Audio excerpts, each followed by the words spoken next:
Miss, pwede pa hawak? Gusto niyo kumain? Libre ko kayo. O talaga? Tara, Sige.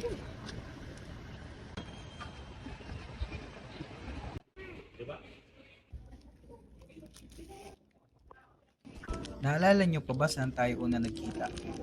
Oo, sa labas. Sa kalsada.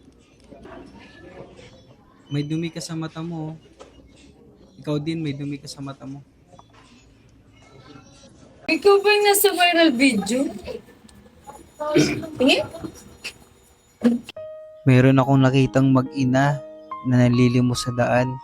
Kaya sa sobrang awa ko, niyaya ko na sila kumain sa McDonald's. Inorderin ko sila ng pagkain para mabusog naman sila. Kitang-kita ko dito kung gaano sila katakam sa pagkain at gutom na talaga sila. Parang pagod na pagod sila sa kanilang paglalakad. Kaya binigyan ko na rin sila ng mga stable and reflectorized products para lagi silang ligtas sa daan tuwing gabi. Tinanong ko na rin sila kung saan sila nakatira. Oo, sa labas. Sa kalsada. Sa kalsada. At dito, kumirot talaga yung puso ko nung nakita ko silang umiiyak, nagpapasalamat dahil sa pagkain na nabigay ko sa kanila.